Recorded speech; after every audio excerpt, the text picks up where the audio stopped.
Thank you to our sponsor, NetSuite. Your business was humming, but now you're falling behind. Team buried in manual work? Get NetSuite for when your business gets to a certain size and you need more efficient system to manage risk, get reliable forecasts, and improve margins. It's the #1 cloud financial system, streamlining accounting, financial management, inventory, HR, and more. Right now, download NetSuite's popular KPI checklist designed to give you consistently excellent performance, absolutely free at netsuite.com/IDK.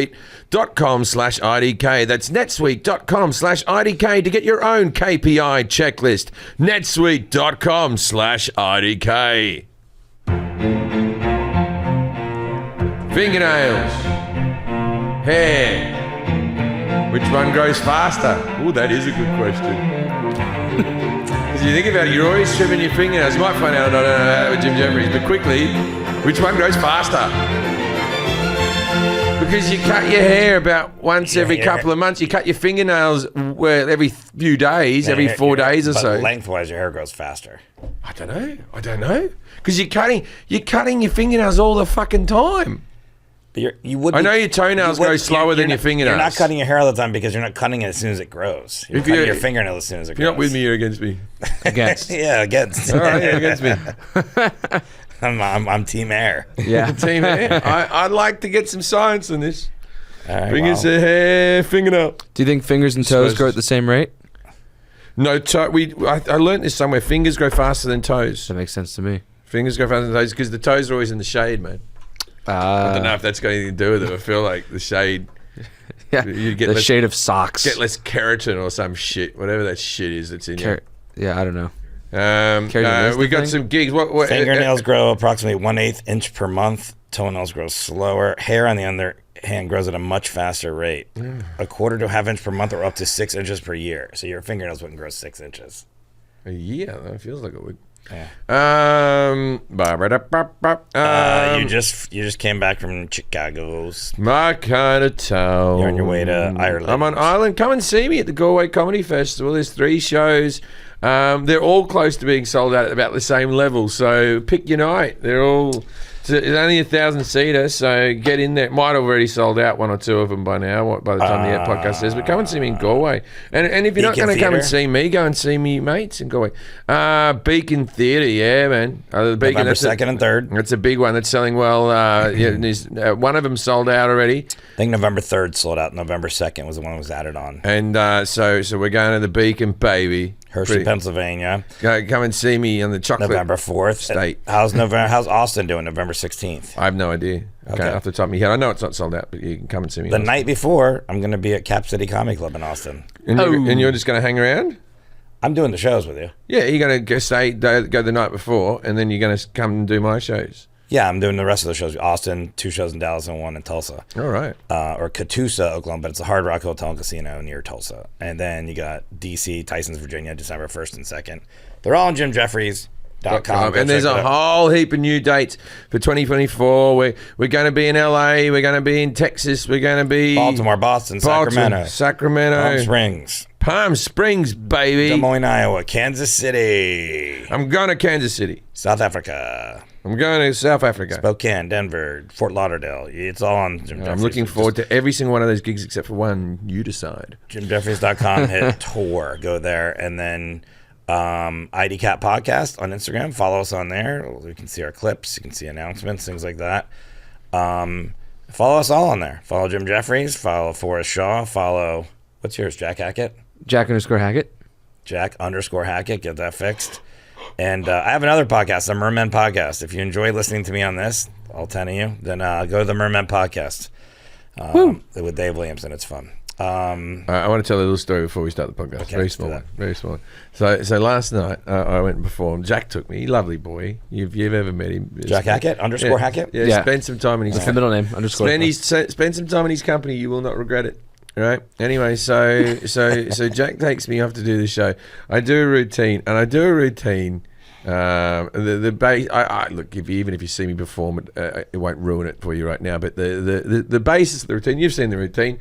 I simulate sucking a man's cock. Right? 'Cause this is who I am. God damn it. This is who I am, right? Yeah. I go. My wife's homophobic. She came home and I was sucking a cock, and she was appalled. Where if I came home and she was licking a vagina, I would be so happy for her. You know what I mean? Because I'm a tolerant, loving, and my wife's a homophobe. That's the basis of it, right? But I play it out a lot more. I have my head against the wall and tears coming down my eyes, and everything like that. Anyway, because I sucked one cock in front of my wife like this, right? And then I get in the car. Jack, a person who knows me very well, he knows my entire calendar. He has the passwords to my bank accounts, right? He goes like this. He goes, did that really happen? I don't know where the truth starts and ends with you. It's stand-up comedy. Obviously, I'm joking. I assumed you were joking at the end, but I don't know if the beginning was a true statement or not at any point. What that I sucked the cock in front of my wife? It might have been based on a true thing that happened once. I don't know. That's why I was asking. I'm going to let you know a little secret, and this is for future listening to my comedy, right? I've only sucked 7 cocks. No, I've never. I see, I knew it. I've never sucked the cock, Jack. I don't know if you experimented once. Just take that as I just haven't. I believe you. That's why I asked. I've got nothing against people who suck cocks. I'm a big fan of them, in fact. You haven't experimented? Nah, not even in science class. This cock tastes like cherry. But it was so funny. You asked so earnestly, hey. I wanted to be nice about it. Hey, just a quick question. And what if I said, yeah, it's real? I think Jack would have pulled the car over. Out. Yeah, I've got it out. Whoa. My there go the headphones fell off. How'd that I happen? didn't even touch it. That only happens when you're lying. This steam just came out of my ears. All right. Let's meet our guest. Please welcome our guest, Dave Glenn. G'day, Dave Glenn. Now it's time to play. Yes, no. Yes, no. Yes, no. Maybe. Yes, no. Judging a book by its cover. And then he was assassinated. That was the way he fell over. Dave. All right, I'm going to look at Dave. Dave's an academic. I know academics all day because they own books, and not just any books, books that look like they've been read. If you come over to my shelf, if you go in my house, I have books that have not been read, that I put there as almost a decorational thing about different bits of art. I've started reading them. I pull out one every now and again and have a look at it, but then, I put it back and then I stop reading. But these are well-turned books. Mm-hmm. He also looks to be somewhat of a baseball fan. We have a sort of a pre-bobblehead, just a normal-sized head doll, not bobble. Not Doesn't move. Not stationary head. Not like those freakish ones with their bloody thing. And then he also has a picture of a baseball.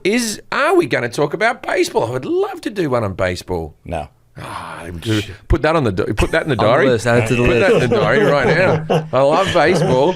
Sorry about your Dodgers, though. Mate, look, this is what we do every year. We get 100 wins and then we choke. It's just our way. It's the Dodger way. Who are you a fan of, Dave? The Kansas City Royals. I like the Royals. Come on.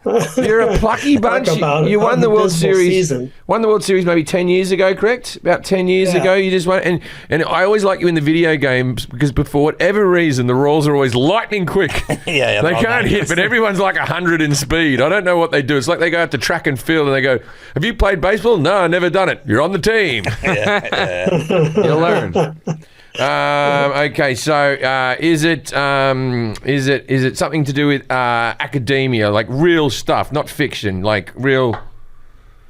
Like, is it sort of? Okay, is it medical related? We always have a lot of medicine stuff going on here. No. I don't think you're going to know a lot about this. You don't know me. Well, you do actually. It's a shame. Yeah, I do actually know you. But it's performance-based. Oh, performance-based. So is it soccer? Because they're always falling over. Am I right? No, it's called football. I'm a big fan. Okay, so performance-based. Are we going to talk about plays?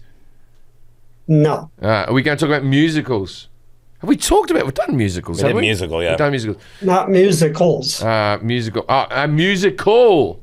No, not musical. Oh, not musical. I thought he said musicals. He said not musical, he said, but...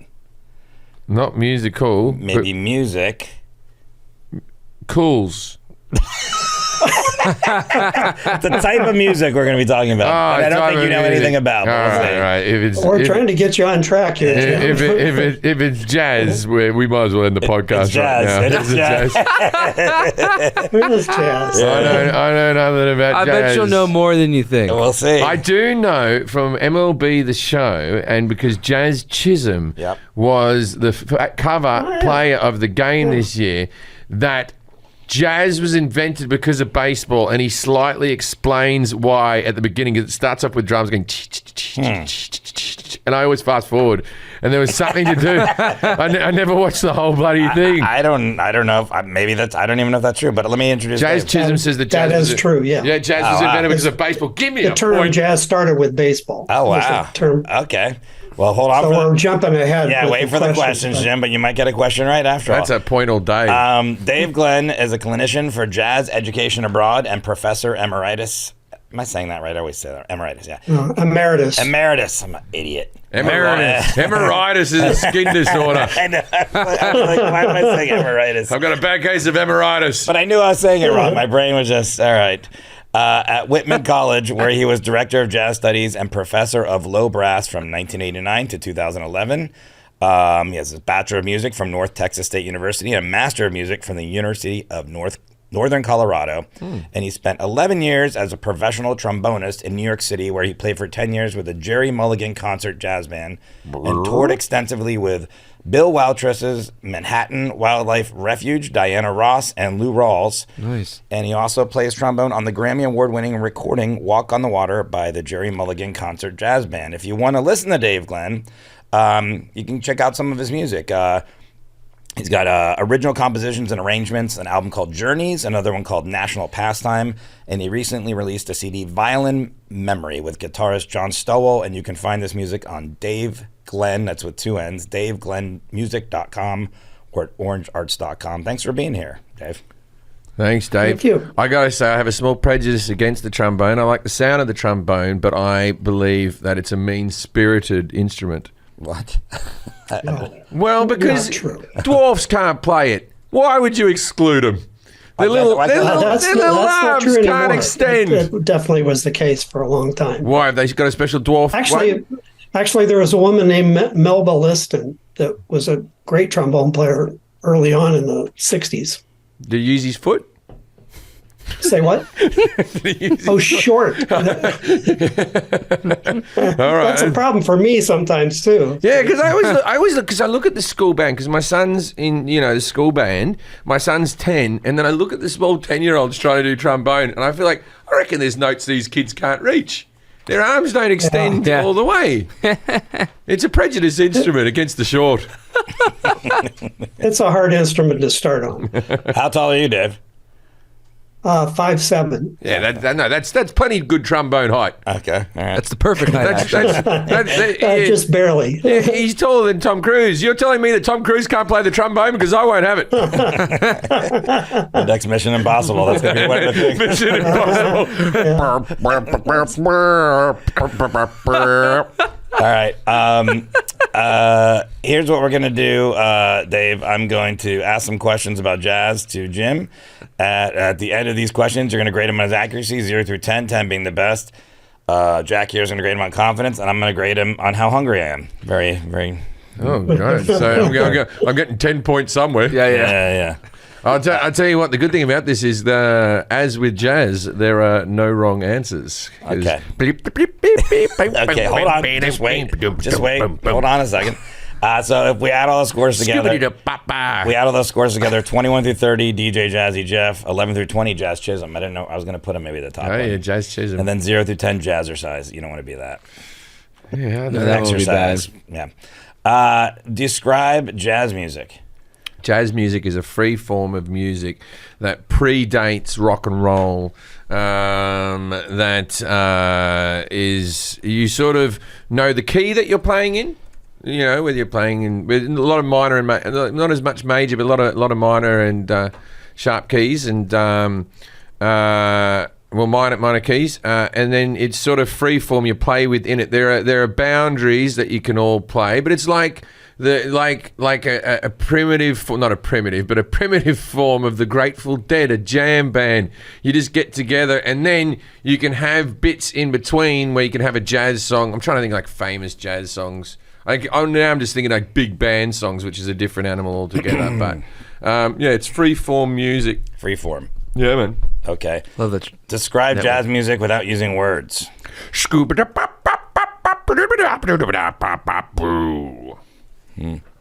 Okay, cool. Do you know? I have a friend whose stepfather was the scat man. What? The Scat Man? Yeah. Yeah.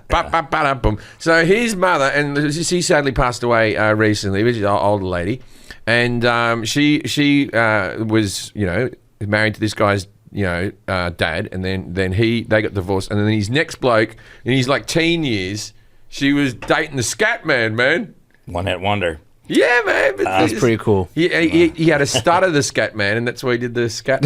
Other than singing, he had a stutter. Only song you could do, yeah. Yeah. Where did jazz music originate and when? I'm probably going to get told that I'm wrong about this, but I feel like it's a New Orleans thing. So I'm going to say New Orleans. I believe it's American art form. I don't believe that it was originated anywhere else. So I'm going to say on the banks of the Mississippi, baby. When? What year? Or about what time? And I'm going to say, real early. 1915, man. 1915. What is the etymology of the word jazz? Etymology. The word, yeah, where does it come from? Yeah, they're small green peas that you have with Japanese food.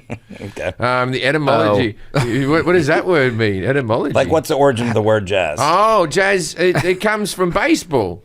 It comes from baseball. Originally, it comes from baseball, and that's all you need to know. You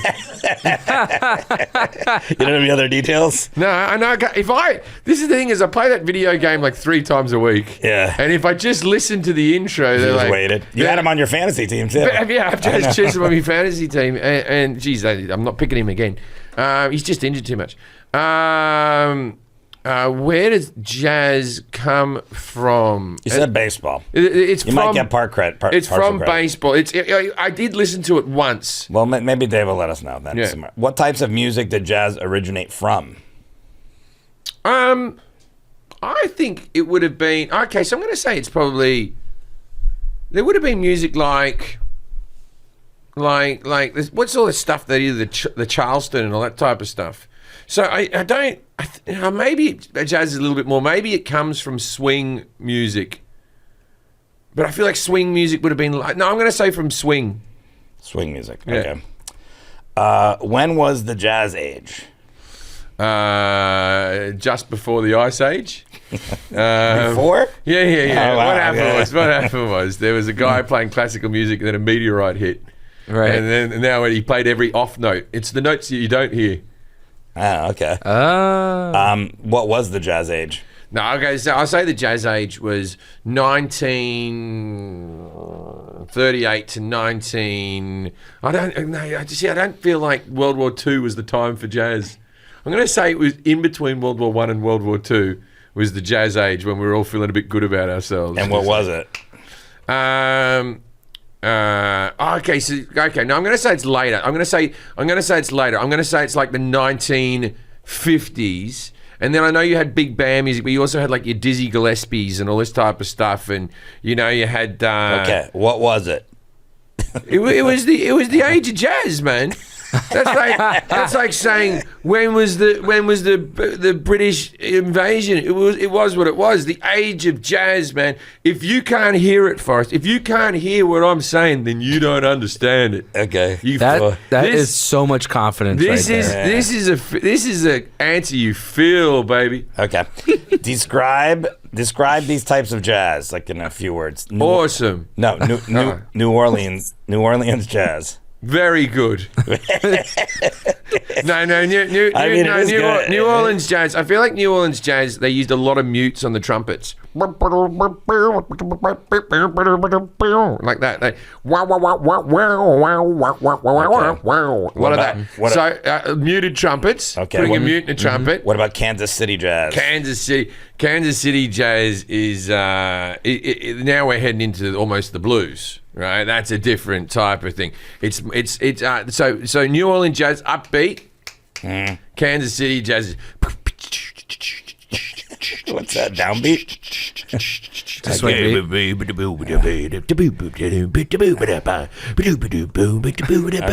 Kansas City, Kansas. Right, I'm going to Kansas City.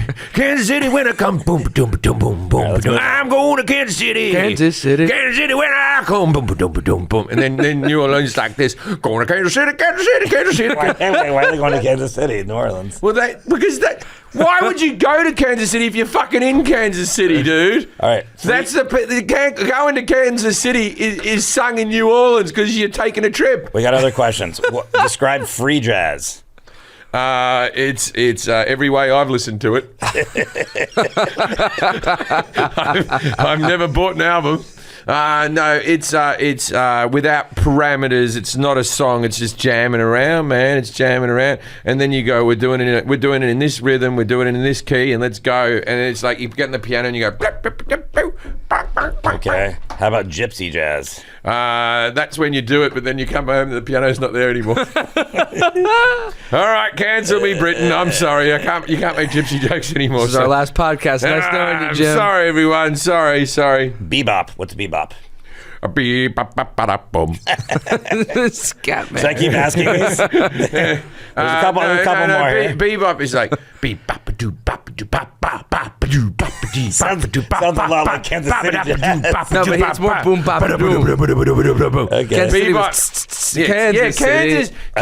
I hope you're taking notes. Kansas Dave. City's playing with the hi-hat, keeping the hi-hat. You don't keep it right down, you keep it a little bit ajar for us.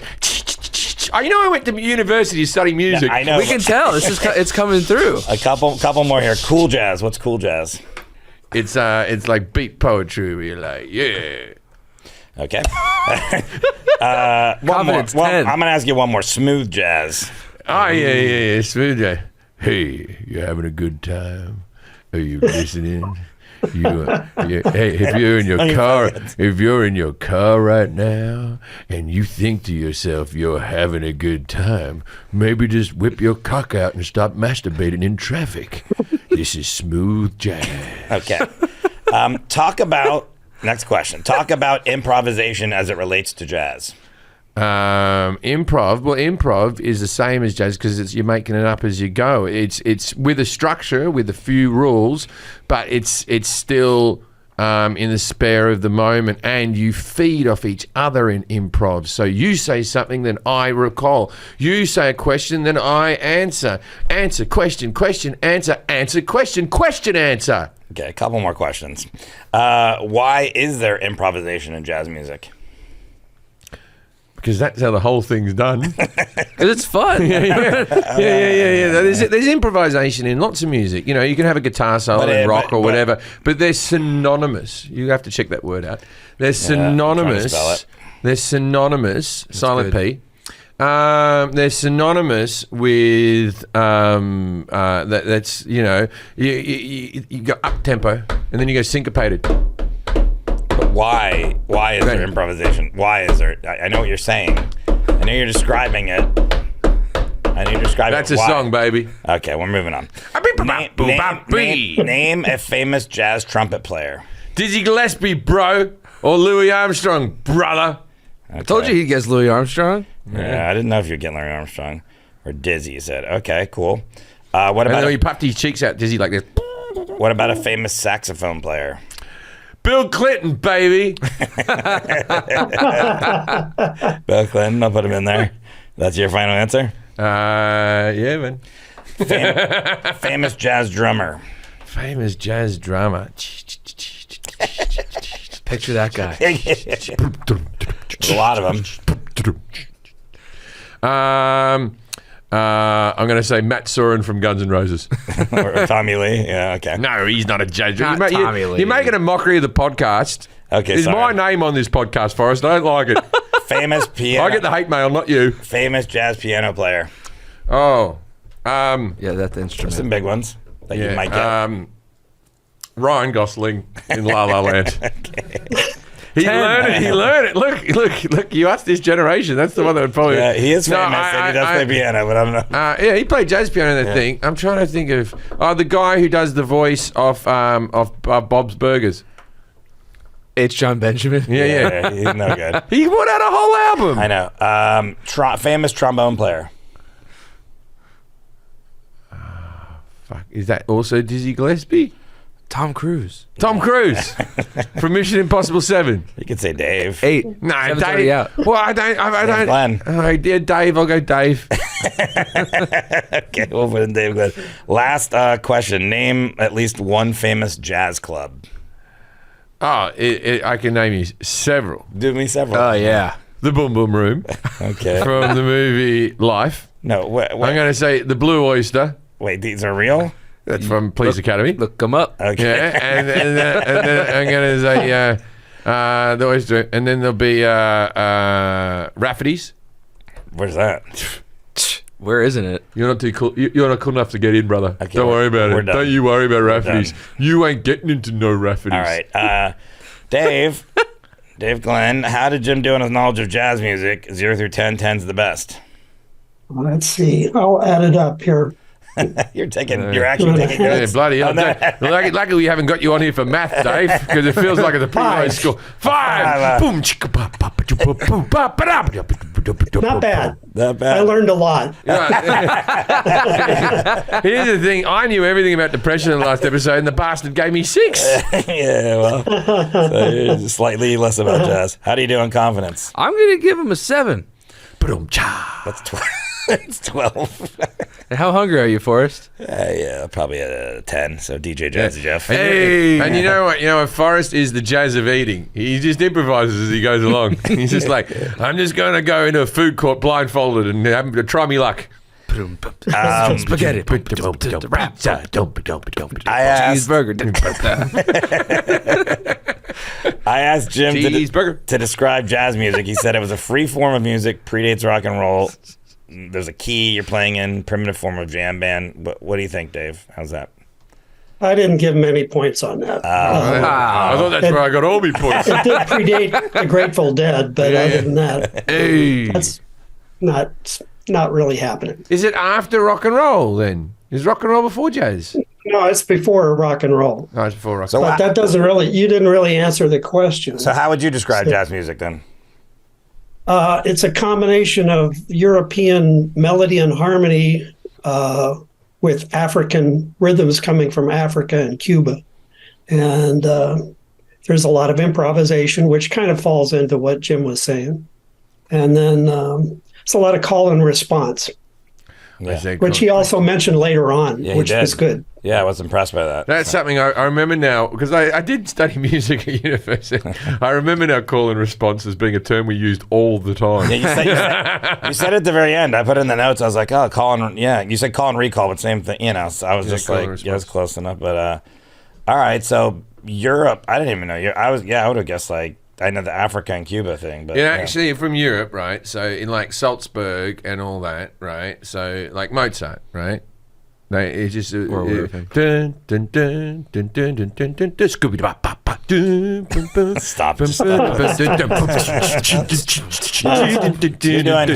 You're doing Hooked on Classics now. That was an album. Hooked on Classics. Oh yeah, Hooked on. I love when they used to do that. Remember Jive Bunny? No. That was the first like mashup, like for like Jive Bunny was this. I don't know what you're talking about now. No, it got to number 1 in like the late 80s. It was like Hooked on Classics? Yeah, they played like all the swing music, but with like a techno-y beat on it, and had like a bunny dancing around and shit. Check out some Jive Bunny, man. You won't regret it. Yeah, stop saying that. Okay. Describe jazz music without using words. Do you want to do this, Dave, or just leave that for Jim? Actually, he was pretty good on that. I gave him a 1. Oh, okay. Work on your time. You rushed. Other than that, you were great. You don't know that I was doing it in a 612 and then back to a 4/4. What's a 6/12? Is that, These an, are is all- that an it's- actual it's- measure? it's No, like- I know 4/4 is. fine. But Yeah, 612. No, of course it is. There is no such thing as a 12th note.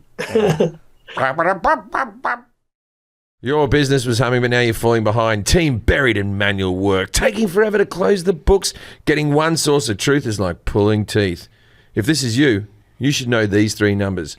36,025 1. That's 36,025 1. 36,000. That's the number of businesses that have upgraded to NetSuite by Oracle. NetSuite is the #1 cloud financial system, streamlining accounting, financial management, inventory, HR, and more. 25. NetSuite turns 25 this year. That's 25 years of helping businesses do less, close their books in days, not weeks, and drive down costs. 1, because your business is one of a kind, so you can get customized solutions for all your KPIs, their key performance indicators, in one efficient system and one source of truth. Manage risk, get reliable forecasts, and improve margins.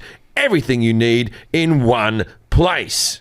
NetSuite is so easy to use, I can use it. What? No, I'm not kidding you. I can use it. yeah, and you're, I've not used good, it. you're not good at using things. I'm not- You're hopeless. Yeah. I'm not good at using my hands to count on, right? But I can use NetSuite. It's got all the information you need in one space. It makes it a lot more reliable. I risk less. I've improved margins because everything is spread out for me where I can see it right away at the same time, right? When I'm selling me comedy albums, different types of merch, Jack's body, anything I want to sell and have sold, I do with NetSuite. Right now, download NetSuite's popular KPI checklist designed to give you consistently excellent performance absolutely free.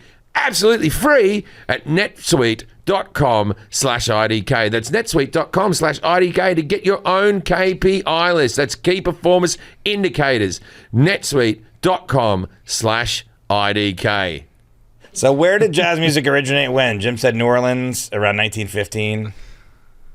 That's pretty close, actually. It did originate in New Orleans. And it was right around the turn of the century, from the 19th century into the 20th century. Yeah, and why was it New Orleans? Why did it originate there? Like, what? You got to be born Well, the banks of the that's Mississippi. that's buddy. an interesting story, but I'll try to make it short. In the 19th century, people of color there was more of them than the whites, and because of that, the white people in government. I like to be enacted a called bunch people of no color. Don't call us the whites. People Yeah, of no color. exactly. And they enacted legislation that lowered the status of a group called the Creoles of Color. That were merchants and really upper middle class. And they put them together with a group called the Uptown Blacks, which were more servants and stuff like that. And even slaves at that time. But then towards the 19th century, then those two groups of people had been together long enough so that you ended up with some of the European tradition music that came from the Creoles of Color and a lot of the African tradition that came from the Uptown Blacks. And that melding was generally the beginnings of things. And there was a lot of instruments left over from the Civil War and brass bands and stuff like that. And live music was really a big part of the whole culture in New Orleans. So you ended up with a lot of dancing and partying and stuff, and you needed people to play music for that.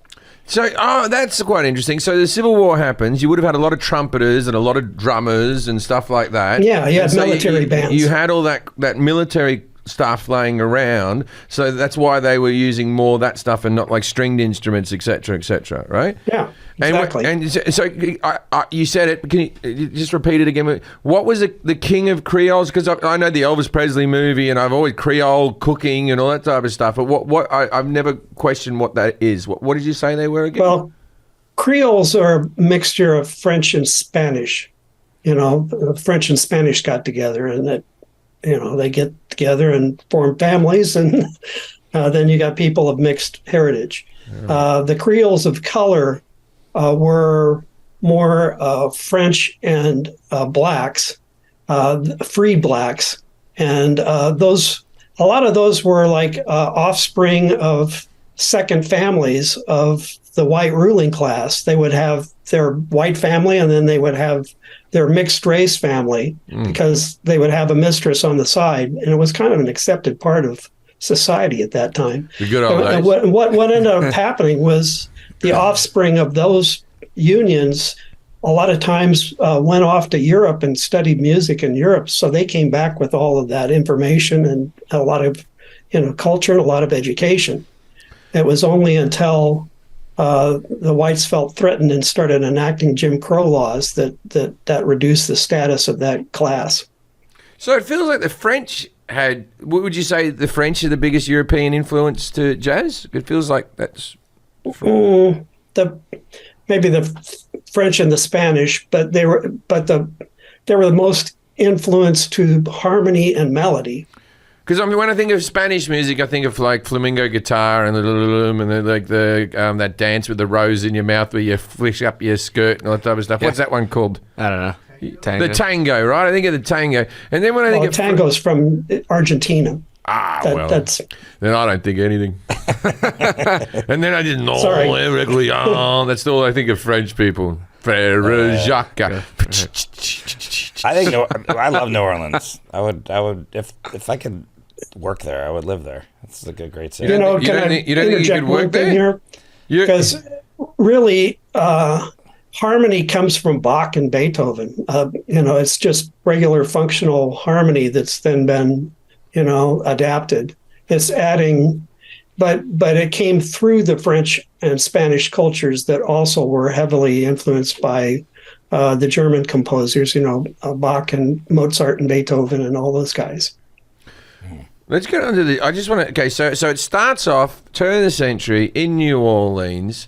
How does it start to spread, and where do people start playing it? Is it in the clubs, or is it just at home for enjoyment? What's the origin of the build-up of the art form? Okay, yeah, this is another interesting story. First of all, in New Orleans, as I said, there was live music was a really big part of the culture. So a lot of it was for dancing, and that kind of led to improvisation because they needed to stretch tunes. Then it moved from New Orleans to Chicago because the red light district in New Orleans was closed down because some prostitute killed a sailor. So a lot of the New Orleans, once the red light district closed down, that reduced the gigs, and the New Orleans jazz musicians like Joe Oliver and eventually Louis Armstrong moved from New Orleans to Chicago. And that became a big hotbed because Chicago was ruled by Al Capone, and so there was a big red light district and all kinds of gigs and stuff in Chicago, dance halls. And then later it moved from Chicago to Kansas City because Tom Pendergast was ruling Kansas City at that time. And that had a thriving red light district. So it kind of needed nightlife to make it work. And so it thrived through Prohibition and all that type of stuff? Like it was... It thrived through Prohibition because they found places that were still open and drinking established, speakeasies and stuff like that. And so it was, remember, this was before, when it started out, it was before radio, certainly before TV or, even recordings. The very early recordings were 1917 or so. But there was music happening in New Orleans even before the very early recordings. Oh, wow. And then, and so that was the form of entertainment. Yeah. That's interesting. Yeah, the mob and the and so if it's before recording, so other music had the other music had, I'll say privilege, of having sheet music, right? So with jazz music, because it is so free-formed and all that type of stuff, what did the sheet music look like? Did it just have sections in the middle where it just goes and then you improvise from this bar to this bar, or what happened there? Because like I'm just saying, if there's no recordings, how did we pass the information on if not with sheet music? Orally. We're talking about really early jazz. There wasn't very little sheet music probably. Although, like I said, some of those people like Jelly Roll Morton or Early jazz musicians, some of them were trained in European traditions, so certainly some of that was written down. Lil Hardin, who was married to Louis Armstrong for a while, she was a really good composer. She wrote things down, but largely it was just learned by ear. And then, in early jazz, both New Orleans style and Chicago style, there's a lot of collective improvisation, and that's why you're just kind of making it up as you go along. But it's within a structure of the tune. Then when you get into the swing era, that's also called the big band era, there's plenty of written music there.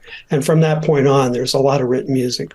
Do you think the swing era is very closely related to the Big Bang, like to jazz? Like it's the same thing. It's the same really thing. the same Okay, it's the same thing. That is counted as jazz. Okay, all right. Well, and then the etymology. What was the first big hit?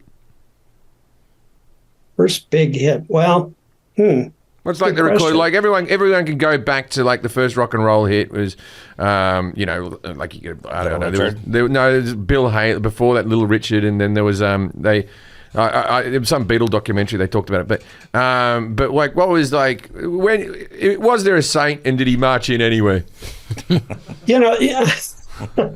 Actually, probably the most influential recordings of early jazz are the Hot 5 and the Hot 7 records of Louis Armstrong. And those are, go listen to those. They're fantastic recordings. They're really amazing playing and some really amazing pieces too. And Jelly Roll Morton and the Hot Red Peppers, they're really good too. And that's in the early 20s or so. So I'd say that In the Mood is the oldest song that still gets played where people get excited when they hear it. You know what I mean? Like, if you're even in a bar and the you go, oh, you sit up a bit. Oh, fucking In the Mood. And you want to know why? Because you know the name of it. I think it was about fucking. What, In the Mood? Yeah. That's what it'd be about, yeah. In the mood. She's up for it. Da-da-da-da-da. She's well up for it. Da-da-da-da-da. I've taken a blue pill. Da-da-da. Do you know who composed that song? That would I've be got an interesting story about In the Mood. That'd be the Miller Band. About one of the weirdest gigs I've ever gotten was playing for a guy's funeral here in Walla Walla. And they just wanted me to play solo trombone in the mood, which is a big band chart. I mean, it was a ridiculous request. When they sent you that email, they just wanted a bloke to masturbate in the corner. They're just like, I want solo trombone in the mood. All right. Wait, so you did the gig? I think it was the dead man's joke to his relatives. You did the gig though? Or I did the gig, yeah. Yeah, of course. It was a pretty funny gig, actually. A friend of mine, I wasn't able to go to the funeral, but he died last year, a couple of years. And as his coffin was going away, he had "Burn Baby Burn" by Earth, Wind and Fire. Wait, who did In the Mood? Who wrote that song? Glenn Miller. The Miller Band. Actually, get another thing is the Miller Band. I didn't know that. If I knew that swing was jazz, Yeah, you didn't know. then I'm You kept saying it came from swing. Yeah. But that's why you didn't get the point. Because you didn't have that. So it turns out you like jazz. You like some jazz. What is the etymology of the word jazz? Jim said comes from baseball. That's all you need to know. There's no other facts needed. Comes from baseball, baby. Yeah. It was first used as a term to describe an energetic style of playing baseball, and a lively player, like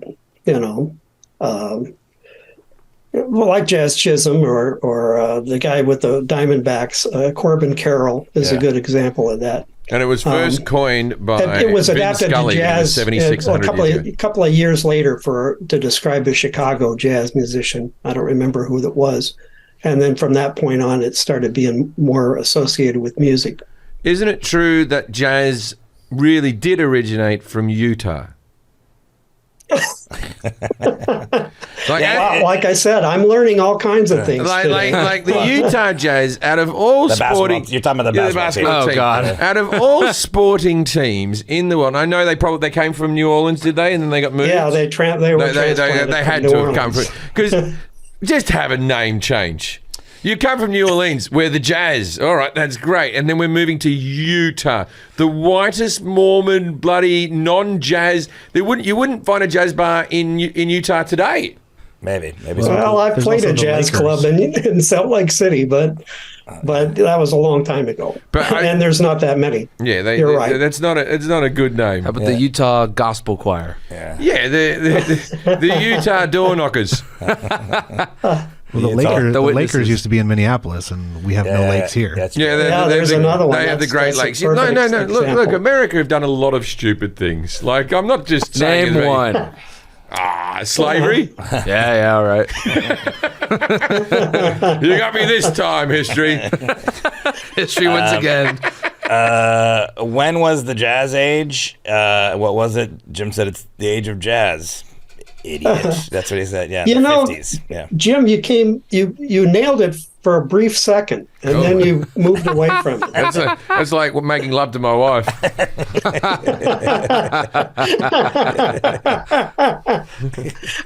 That's good.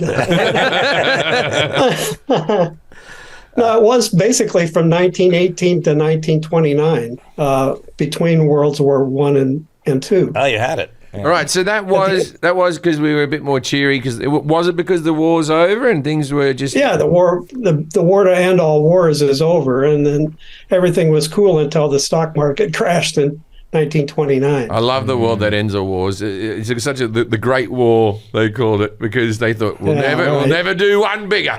We'll never do one bigger, and then just like a decade and a bit later, they're like this. Oh, this one's very big. Yeah, might be bigger than the Great One. One. Good. Yeah. Describe these types of jazz. New Orleans jazz.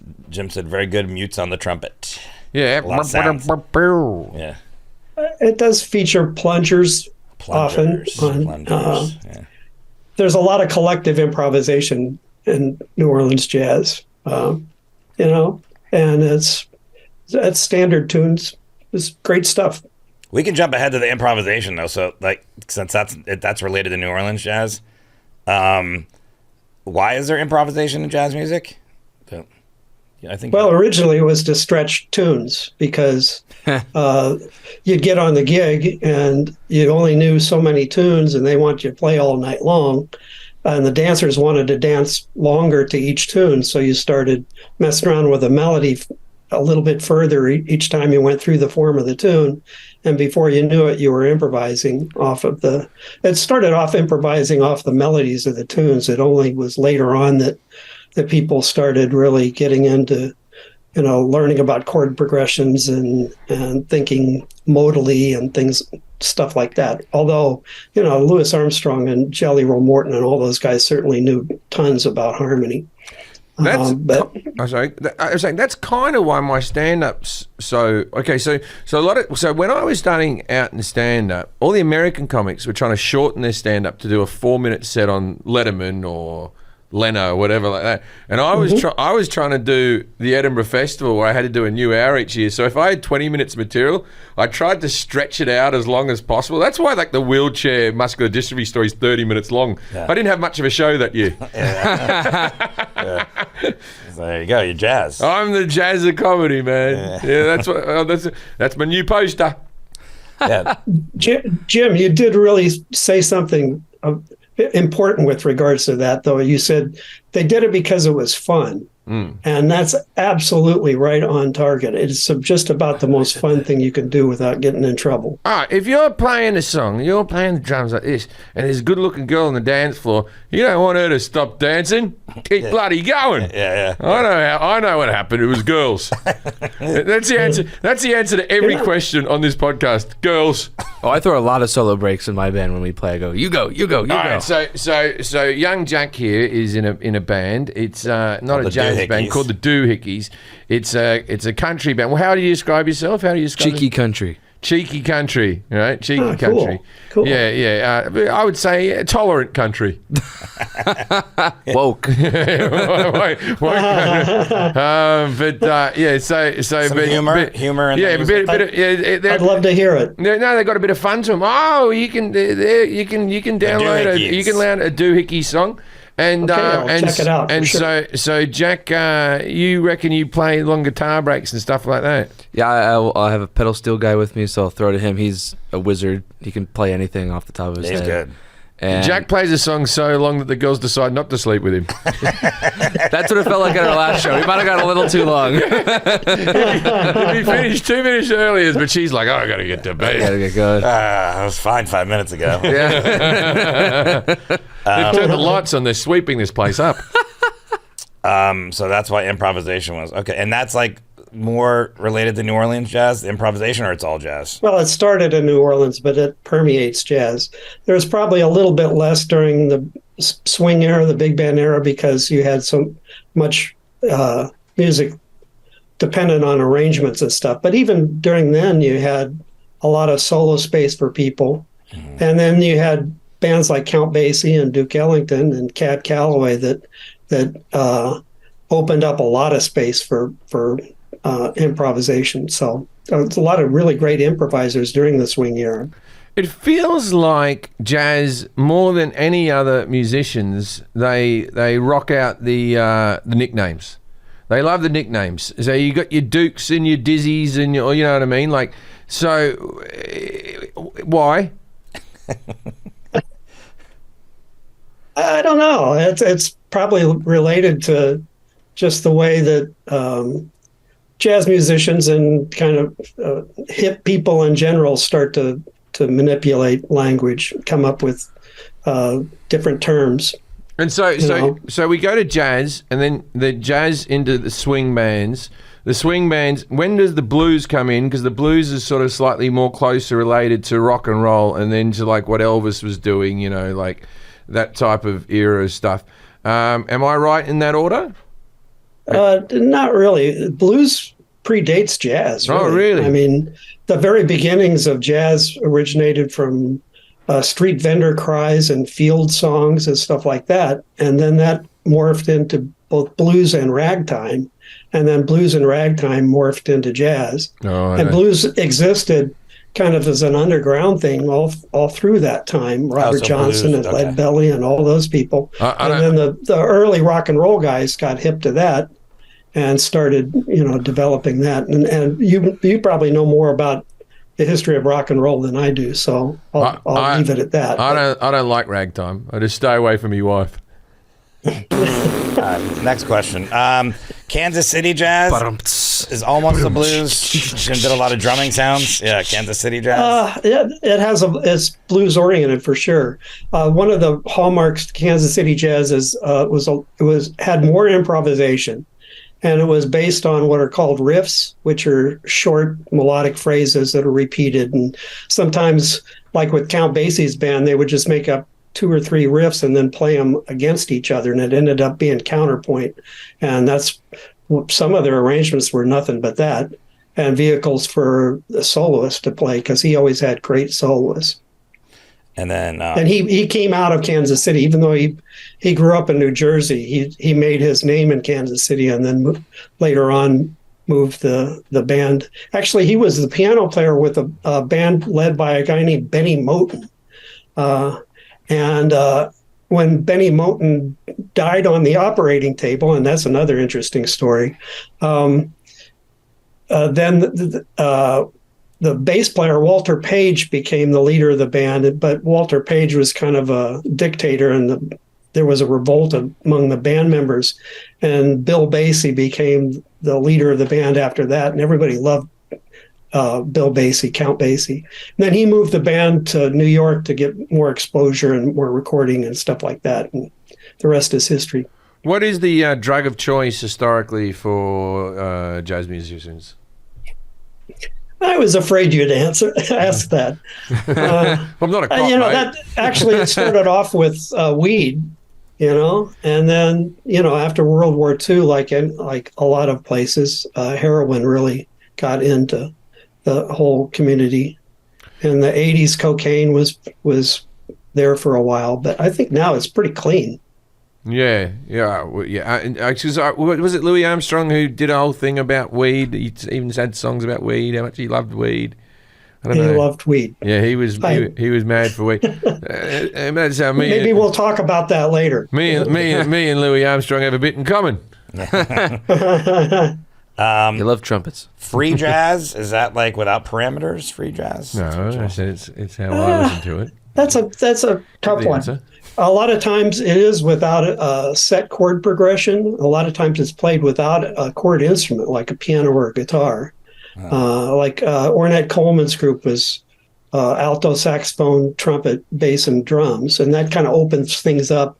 And they would improvise off the melody or even off just the vibe of the melody, and then to kind of take it from there. Usually there's tempo and a rhythm, but sometimes that's even missing. It's just varying degrees of freedom and a lot of just interaction, and again a lot of collective improvisation, which actually, as I said, came from New Orleans days and then kind of disappeared during the swing era. But when we get to free jazz, that comes back into play. Now, if you're a novice to jazz like me, with very limited knowledge, name the 3 albums, the quintessential albums that if someone's listening to this podcast right now should go and buy and listen to these albums. What are the Mount Rushmore albums? That's a great question. I would start off with one that Jack and Forrest and I talked about yesterday, Kind of Blue, Miles Davis, 1959. I mean, that's a really good starter recording. It's a great recording. Yeah. And it's very easy to listen to. There's a lot of clarity, but just extreme art. I mean, it's of the highest quality. Then it becomes into personal taste. I love the Miles Davis, Gil Evans collaborations, especially Porgy and Bess, because those tunes are so good, and the great arrangements. There's an album that maybe isn't recognized as a landmark album, but it's one of my go-tos. Is an album with Bill Evans and Cannonball Adderley called "Know What I Mean," and it's just great. I love Cannonball Adderley's playing, so that's kind of where I go. But there's a lot of them. The Real McCoy Tyner, Speak Like a Child, Herbie Hancock. Speak No Evil, Wayne Shorter. That's a great album. Everybody's really on that recording. I was telling Dave yesterday, when I worked on your show writing, I would put on Kind of Blue to start writing, because it would just I had listened to it so many times, but just it's very inspirational, that album. So I would just start writing, even if I was writing about whatever. But that's a great album, so that you can't go wrong there. Couple more jazz types here. Bebop.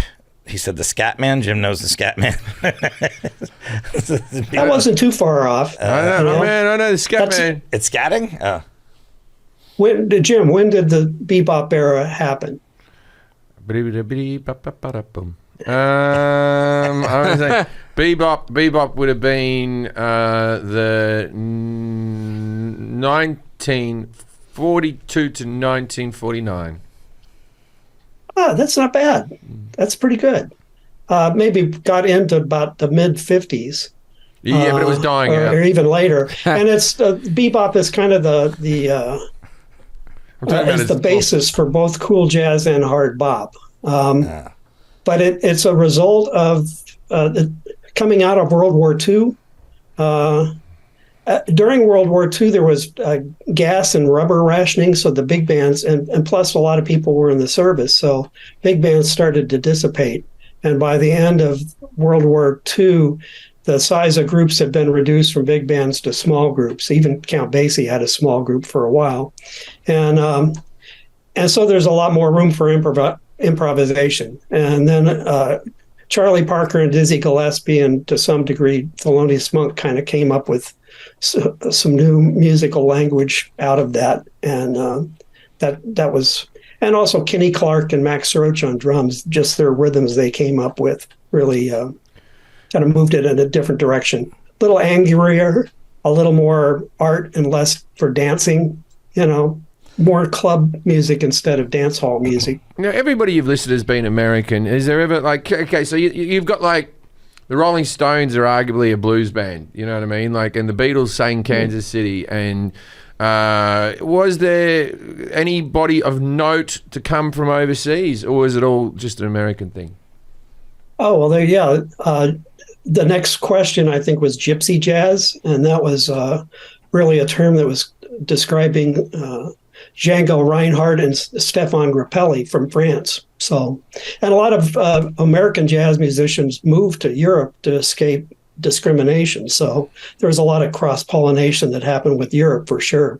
Yeah, because Europe's never And had then immigration. later on, you have all kinds of, as the world got smaller, once jet airplanes became, in use, then the world got a lot smaller, and there's a lot more interaction between people from South America, from Africa, from India, Japan, Australia, has all over there the ever place. been an Australian? Australia, yeah. Australia. There's a great trombone player and Dizzy Gary. trumpet player. He plays both of them. James Morrison, have you ever heard of him? He's killing. James Morrison, the trumpet player, right? Yeah, he's great. Okay, He also plays great trombone. For whatever reason, he has like really sort of pursed lips, like his face goes red, and he reckons he's bled from his ear once hitting a high note, but that just might be a bit of mythology. But he was really big, sort of late 80s, early 90s in Australia, and for whatever reason, the music teacher at my school, and I just went to a normal public state school, knew him, and he did a concert once at our school, like the height of his fame. There you go. And I have seen him perform when I was maybe 13 years old. Wow, cool. So what'd you think? Look, mate, I can't remember when I was 27 years old, but I remember having a good time. I remember, because, I think at that stage I was playing trumpet in the school band or something like that. So, I found it very interesting that he could hit so many top notes and just the dexterity of the man, all that type of stuff. And he always, great player. like technically a very, very good player. Well, it's funny. I didn't think I haven't thought of James Morrison for a very long time. There you go. But there's a guy that's a good friend of mine that I played with in New York named Dave Panicki, and he's a really good trombone player. He's Australian and moved back to Australia. So if you get back home, look him up, man. He's a very funny cat too. Great guy. Oh, when did you all start calling each other cats? Because I do that every now and again. I go, he's a funny cat, that fella, right? And I've sort of, when I started doing it, I think I heard George W. do it once. Cool cat. Like George W. Bush will say the word cat every now and again. And then I lived in Manchester for a long time, so I say the word man a lot of time. A very sort of Manchester-y type of thing. Like, yeah, man, no man. And so I say man a lot, and then I started working cat into my vocabulary, but I don't know if I've ever really, truly carried it off. But I will throw a cat in and out. Where does the term cat come from? That's from beatnik language, I think, or right after World War II. Maybe even predated that. I don't know. But that's where it really became famous. Like there used to be parents. this funny album called How to Speak Hip.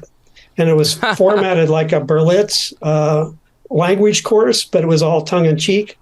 And their common thing, they said, if you want to speak hip, start the sentence with the word like and end it with man, and you can say anything and you still sound hip. I got to go to the grocery store, man. Yeah, man. You got it. What do you do if you see a spaceman? Parking it, man. Oh, wait, what's the guy? Because Jim just reminded me of this when he said high school. I think he went to my high school. He definitely played for us in high school. The Peanuts guy. Vince Guaraldi? He plays the Peanuts. Vince Guaraldi, a piano player. He was the guy that wasn't his name. Too. Maybe he just played it. Schultz. George something. I don't know. Alf. George W. Winston. George Winston? Is that a guy? Oh, yeah. He invented a cigarette. Is he no good? Yeah. Okay. There's a George Winston that was kind of a easy listening. Smooth jazz. Sort of jazz. That was our next thing. Smooth jazz. Was that what that is? Smooth jazz? Like Jim just started talking like this. Yeah, actually, Jim was pretty close. I gave him a point on that. Wow. I don't know about the part of it, but definitely, driving down the highway and all that. It's more of a, I don't know. It's hard to describe. It came out of the Fusion era, but it's kind of a lighter version of Fusion. So there's a lot of euphemisms, right? A lot of euphemisms, as I say, in the mood and stuff like that. What was getting your kicks on Route 66? What was my kicks? What was I meant to be getting? I think that was rock and roll. No, you get your The song was, though. Get your kicks. Route 66 is definitely jazz, isn't it? Well, yeah, it's a blues tune. Yeah. You know, it's been expropriated by jazz players for sure. I don't know. The jazz people That's a good question. appropriate it. I don't like that. Western swing I don't definitely like has that. done that a bunch. Was there anything else about improvisation you wanted to say? We kind of skipped ahead there, but I don't know if there was anything else as it relates to jazz or. Well, a common misconception is that we're just making it up. And I guess that's right to a certain degree. But first of all, you're following the form of the tune in most instances. And you're also following the chord progression. So you're kind of weaving yourself through this harmonic structure, but you are improvising it. And there's kind of common idioms that are used from time to time, although I kind of try to stay away from those as much as I can. But you know, it's a language. So it's the same thing as Jim. It's the same thing as you do as a stand-up comic. I mean, you're making stuff up as you go along, and you're speaking the English language, but you're thinking up a story as you go along, and you have the structure of the story, but you're not going to tell it the same way every time. No, I was drunk for most of it. Just like jazz. There you go. Well, that happens sometimes too. All right, so famous players. Jim, I think he said Louis Armstrong and Dizzy Gillespie for trumpet. Also, Miles Davis would be one, right? Louis Armstrong, because he was very much a crossover artist, right? So he's... And you keep saying Louis. So is it Louis or Louis? It's Louis. He says Louis, though. Oh, I was saying it's Louis. Either one. Okay. So he was... I don't like the term Satchmo because that's kind of weird. You know, musicians call him Pops because he really kind of. He fathered a lot of kids. Well, that could be too. But, but like, so he's like Hello Dolly and Casablanca and all this type of stuff. Was that seen to be a bit selly outy to do that, or was that revered a in the bit, revered but he in the still jazz sang scene? the hell out of it. So you know. Yeah. What about saxophone players? Besides Bill Clinton. Well, in early jazz, you've got people like Frank Teschemacher that came out of Chicago, and then the swing era, Coleman Hawkins and Ben Webster and Lester Young, and then you get into bebop, it's Charlie Parker, and then you get into cool jazz. The guy I worked with for 10 years, Jerry Mulligan, was a bari sax player, and Stan Getz. And hard bop, you got Wayne Shorter and Joe Henderson. I mean, and you had Michael Brecker in fusion. You got some great players now. Branford Marsalis is a great player, and Chris Potter, and you know, there's tons of great saxophone players. It's a major instrument in jazz. I'm not like this. Okay, is Clinton good? No, but he was actually he wasn't bad. He wasn't terrible. No. And he had loved to play. And I've I've talked to several people that met him, and they said he was a really cool guy. And they asked him one time who was his favorite saxophone player, and he said Joe Henderson. And jazz players immediately fell in love with Bill Clinton because, I mean, that's a guy that not the general public doesn't really know about, but a great player and very inventive and just great he was pandering to the jazz vote. That's a big portion. Part big of the voting. You get the public, jazz vote. You get Louisiana. Yeah, that does it, man. You got it. And is Kenny G not considered good? Is he just like a hacker? Kenny G can play. I don't think he's jazz, but he can play trumpet. No, saxophone. Yeah, he can play saxophone pretty well. It's just well, let me put it this way. I know some people that know him, and they say he's a really nice guy. Good. I will give it. He's known to be the best a celebrity golfer. Yeah, he's very good at golf. You like? I heard he's that. close to being a pro golfer. So We had him on our golf show. Yeah. So you got to give all respect to the Kenny G. And then late at night, you light I've a heard few he's a great guy, candles. You and sit he's back given down. a lot of money to the jazz department at the University of Washington. So There you go.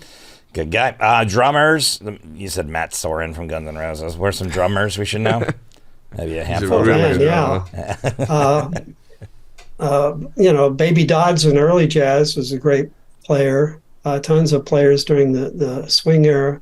Bebop era, like I said, was partially started from a guy named Kenny Clark, just the rhythms he played on drums, and Max Roach.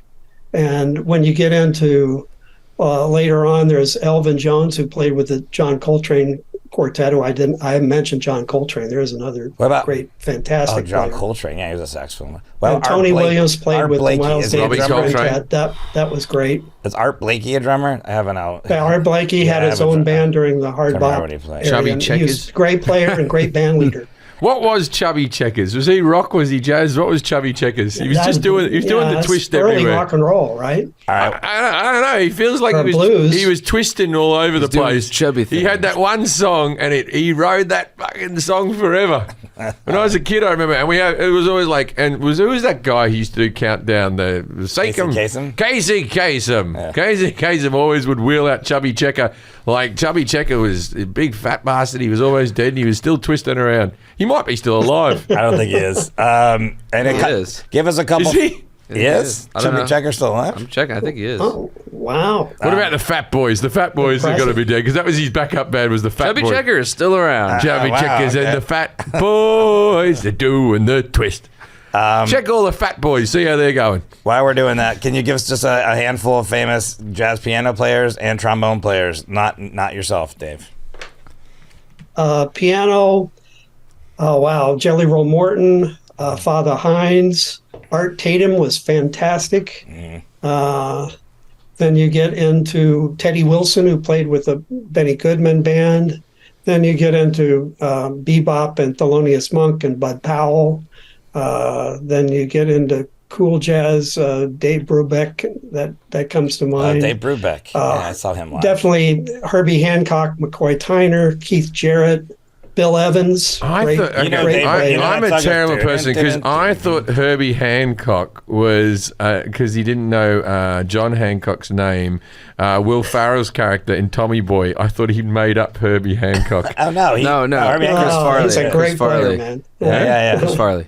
Chris Farley, yeah. What did I say? Will Ferrell. Will Oh, no, okay, so Chris Farley and Tommy Boy goes, I think you'll find it's a Herbie Hancock. Yeah. And then I've just learnt this. Yeah. The joke Those are doesn't get jokes funnier. that jazz players get and nobody else does, probably. Yeah, they always got these Chris Farley jokes. What was the guy? The Dave Brubeck. I saw him too. His song's very famous. You would know. What's that one? What's Take it called? Five. Take Five. I can't do it. You know it if you heard it.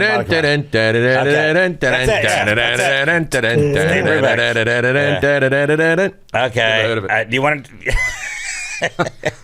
what do we got here? Famous jazz clubs. Jim said the Boom Boom Room. The Boom Boom Room. You never got to trombone player. Oh, I'm sorry. Yeah, trombone. Yeah, besides you, Dave. The famous trombone No one players. cares about the trombone, Dave. Stop trying to push it onto everyone. So here's an interesting fact. The very first black musician to be recorded is a guy named Kid Ory that played with Louis Armstrong quite a bit. But he was a great player in the early jazz. And then in the swing era, you had Tommy Dorsey and a guy named Bill Harris that came out of the Woody Herman band that kind of led to bebop. The guy I'm really basically coming from is J.J. Johnson, and he was in kind of the bebop era into the hard bop era. And there's another guy named Wayne Henderson that I really, really dug and transcribed some things of his. What about Shorty, Trombone Shorty? I feel like the trombone... There's a lot of really great trombone players. Trombone Shorty is a good player. He's really good. But there's guys like Marshall Gilks and Ryan Keberly and John Fedchuk, and there's tons of great players now. Okay, so if you play the flute, it's very easy to learn the saxophone because the fingering's basically the same, and then even like going over to clarinet's a similar type of thing. Does the trombone part parlay itself into other instruments, or is it just trombone? Like, does it help you out with other instruments? Because I feel like it's the only real slide instrument. Am I missing something? No, that's right. You're right. You have to basically be a genius to play trombone, because it's a totally different thing. And I feel like it's a good instrument to be sarcastic. Like, so if one of them, wah, wah, and then like if a member of your band just gets dumped by his girlfriend and as she leaves, you go. Yeah. It's a funny instrument. It's a good take the piss instrument. When I walk by it, I keep my trombone on a stand in the living room, and I walk by it, and it's like, wow, I can't believe you pulled this off for a whole career. You know? And it is the motion of pulling it off. So let's not go there. Famous jazz club. Jim just said a bunch of things from movies. What are some famous jazz clubs? Village Vanguard in New York is a classic club. It's still open? Yeah, it's still open. Okay. In fact, there's a band I used to sub in. It was led by Mel Lewis when I subbed in it, but it's called the Vanguard Jazz Orchestra. They've played every Monday night there pretty much, and except for when they're on the road, since the 70s. So if you got to go someplace and want to hear a great big band, go to the Village Vanguard on a Monday night. It's a killer band. Is that where Woody Allen plays? Say what? Is that where Woody Allen plays? No, what was the name of that club? God. The local kindergarten, wasn't it? It was uptown someplace. Jesus. Uptown. Yeah, I don't remember off the top of my head, I don't remember. Are there any There was a guy named Vince Giordano and the Nighthawks, and he would sit in with them sometimes. Are there any good clubs in LA, jazz clubs? I never hear of any. The Viper Room. The Baked Potato. A lot of people don't know this. Baked potato. River Phoenix, big jazz guy. Wait, what's the baked potato? How do you know about this? Has that been? Yeah. And what, do they serve baked potatoes? They serve huge baked potatoes. It's jazz and baked potatoes? Yeah. Why am I not going to this? I don't know. It's awesome. It's a vegan bar. It's like the sour cream. It's like all the session musicians in town just play there every week. Oh, it's awesome. Yeah, that's a great place. It's been a great place for a long time. All right, well, I'll go there. There's a place called the Green Mill in Chicago that's a long 10-year jazz club that's really cool. It's a great club. And in New Orleans, are there clubs, or are they just everyone's performing? There's tons of clubs in New Orleans, but I haven't been there since before Katrina, so I'm not sure what's... I actually went to one. I got a question. Okay, so Harry Connick Jr., right? He grows up in New Orleans, immersed in the music. Then he has like popular sort of Sinatra type albums. But I saw him in concert, and he looked to me like he was an outstanding jazz pianist. Absolutely. He's really good. He is good. Okay, because I didn't know whether it was like really me going, oh, yeah, that's a good one, because he was commercial. But he looked outstanding to me. Oh, he's great. And he's a really good band leader, too. I knew the bass trombone player, and said he was really fun to work for. I know a good club. I just had to look it up. I was like, I went to one called Snug Harbor. That was a good one that I went to. Yeah. That's what I call my underwear. I've heard of that club. Very damp down there. Here's a part of our show called Dinner Party Facts. We ask our guests to give us coming in. a fact that's something, or a story, something obscure, interesting about this topic that guests can use to impress people. What do you got for us, Dave? Well, I got a story for you. Right. I was in Chicago doing a gig, and a friend of mine introduced me to a guy named Barrett Deems, who was this old drummer. And he played with Louis Armstrong and his All-Stars during the 50s. Then they did a bunch of State Department tours, kind of goodwill tours that was sponsored by the State Department. So one time they were coming back from one of those tours, and they were in Idlewild Airport, which is JFK now. And this was during the Eisenhower administration. So they were coming in and going through customs, and all of a sudden, Vice President Richard Nixon comes in with his entourage in the same place, and Nixon sees Louis Armstrong and goes over to him. And Nixon played a little bit of piano, so he thought of himself as a musician. He says, I really love your music. Listen to you all the time, and thanks a lot for doing these State Department tours. You're doing good things for the country. And then he finishes off and he says, if there's ever anything I can do for you, Louis, just let me know. So Louis Armstrong looks to me and says, well, I got a lot of bags here. I wonder if you could just take this one bag through customs, and that way I don't get charged more. So Nixon's kind of caught. And so he takes the bag through customs, and Louis picks it up afterwards, after he gets out of customs. Well, when you think about it, it's great because you got the white vice president carrying the bag of a black jazz musician.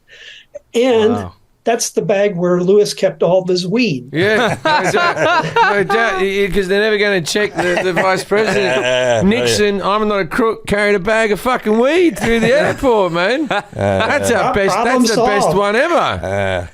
Dave, that's my favorite one. Dave, thank you so much for being here. If you go out and listen to some jazz people, some of the albums he recommended, and also listen to Dave's music. You can hear his albums Journeys, National Pastime, Violin Memory, and so forth. If you go to Dave Glenn with 2 N's, DaveGlennMusic.com or OrangeArts.com. Thank you, Dave. Dave, absolute pleasure, mate. Absolute pleasure. What a joy it was to have you on the podcast. Ladies and gentlemen, if you're ever at a podcast and someone says to you,